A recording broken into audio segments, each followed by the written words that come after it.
I was born in Mexico City. I came to the United States at the age of 6. My parents said, we decided to establish new roots here in San Diego. I did not know what the word undocumented meant, what the word illegal meant. Those initial years in San Diego were definitely some of the toughest that I've had to face. I remember being bullied for not speaking English. My parents said, we may not be able to travel because of a lack of a legal status. However, every summertime, we would wait for the free museum days. That was our ticket to the outside world. I remember hearing about the Met from my parents. To them, it was always the dream of visiting el Met, el Metropolitano, the Met.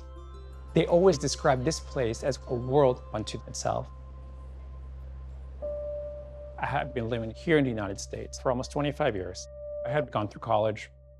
It was some of the most frustrating years because I did not have a work permit. My liberation day was June 15, 2012, when DACA was announced. Deferred Action for Childhood Arrivals was created to allow undocumented individuals like myself who had arrived before the age of 15 to have a stay of deportation, a social security number, and a work permit. There I was finally having the opportunity to do something with my life. And the first thing that came to my mind is, I'm going to New York. I told myself, I'm going to give myself 3 years to work at the Met. And if it doesn't work out, at least I can say I tried. I came at least to 4 or 5 different interviews. It got to the point where the wonderful HR rep knew me by name. And she kept on saying, we're gonna find you something, just keep trying. Eventually, a position opened up as a legal assistant. That's when I was finally able to be part of the Met family. Every other day during lunchtime, I would visit Henry Leroy's The Organ Rehearsal. And there you have a young lady who appears about to start her performance. It made me think, how long has she been waiting for that moment? Or what hardships she had to endure to get there? And having the family behind her means a lot. The first time my parents visited, they came to the Met during pre-opening hours.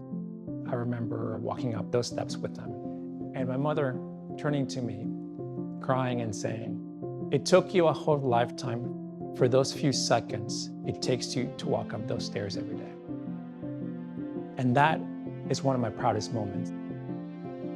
That made me realize that my parents' sacrifices became my dream.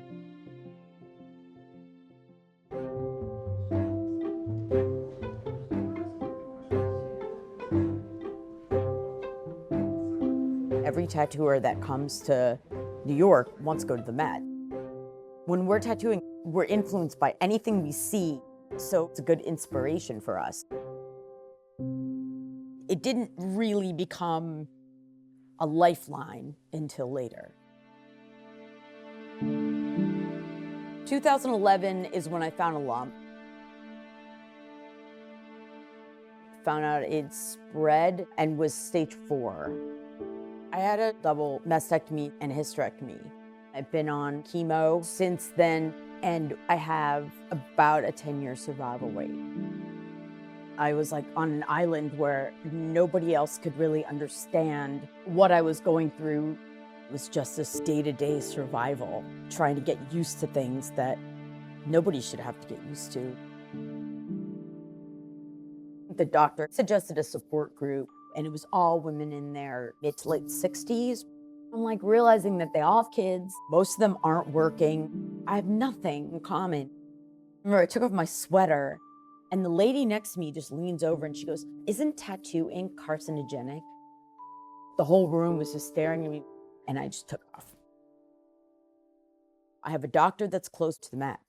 So I just started slowly working it into my week, using it as essentially an artistic resource. And as the days went on, the objects that would pull me in were the ones that were actually used, where you could see the wear and the tear. One specific one, it's Ethiopian, and it's a long scroll that priests would write for you. to basically keep your health and keep you safe, and you would keep adding to it. I remember just being like, God, the Met's really giving me the support group. Not the people that are walking in there next to me, not the famous artists where I'm like, I'm an artist, they're not.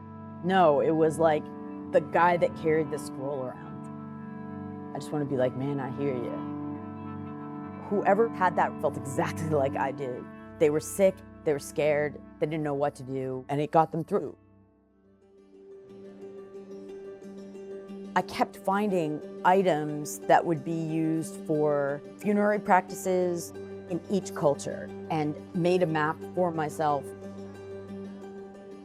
The talismans people keep on them to keep them safe, the funeral ceremony, the vessel that the remains eventually ended up in, and the memorial.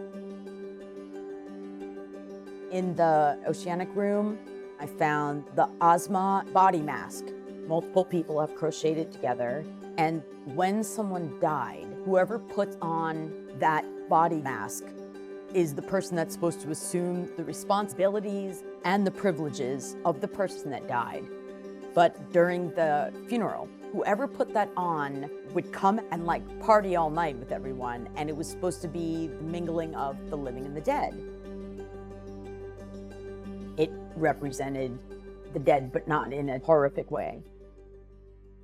When you have this illness, you don't see a big picture anymore because it's very difficult to do that and feel good.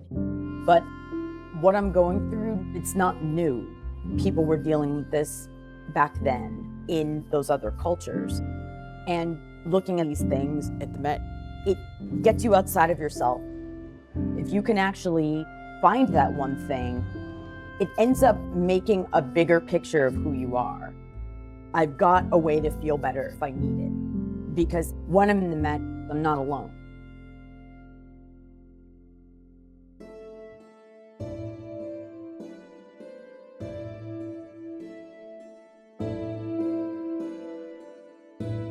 I've always been fascinated about this question of when does an object become a story? 2 weeks before my 8th birthday in Baghdad, in Iraq, my home was attacked, it was bombed. And 12 years ago, we landed in the US. Iraq is a country that has gone through so much, but has continued to be so resilient. So at a very young age, I learned to really appreciate its history and its depth as really a comforting thing to hold close. Objects have always been ways that I've organized my memories and my own personal journey. But in the refugee narrative, there are very few permanent things. Permanence is a luxury. The history always traveled with us, regardless if we were physically in the country or not. I went to the Met when I was like 19. Immediately I went to the Royal Syrian Court in the ancient Near East galleries. And you see the two lamassu, a bull and a lion with their wings. The thing that's really intimidating about museums is this expectation to know how to interact. Here I was in front of this object that wasn't originally meant to be here. And then I thought, well, was I originally meant to be here? We have something in common in that, we're both displaced in a different way. When we think of the displacement story or the refugee story, we think of the tragedy, but the actual story is what happens afterwards. I realized I didn't want to be that inspiring refugee. And so that was really important for me to try and understand my own relationship to that tragedy and then reclaim the power that it has held over my own personal experience and that of my family. That's why I think museums are so powerful. Objects are vehicles that stories can be preserved through.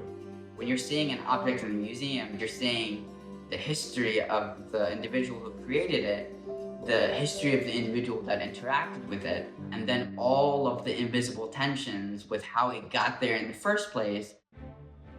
Before the coronavirus pandemic, I had been doing storytelling workshops for fellows from across the world, displaced or otherwise. And I thought, okay, well, why not let a group of 10 fellows from Somalia, from Kenya, from Syria, and from Iraq pick objects from the ancient Near East gallery and then write poems around the objects. have them control what that expression is. They travel to New York to perform those pieces among those objects that they chose. I'll never forget the day of the performance. All of the fellows actually had never been to the Met before. I was walking with one of the fellows and we were trying to get into the Royal Assyrian Court. It had been kind of cordoned off because the event was about to start. And the security guard came, very respectfully said, sorry, there's a special event, can't be here. And then the fellow just, licked the security guard and said, yeah, we're the special event. Such a simple interaction, but I think it really spoke to the importance of the fellows being there in that space on their own terms. Hello everyone, my name is Khadija Mohammed. I'm from Somalia, but I live in Syracuse, New York. The sword is only powerful when the person is holding it the right way. I'm stronger than that, you're stronger than that, and we are stronger than that. Museums shouldn't be just places we go to just take in information. They must create spaces for other stories to exist.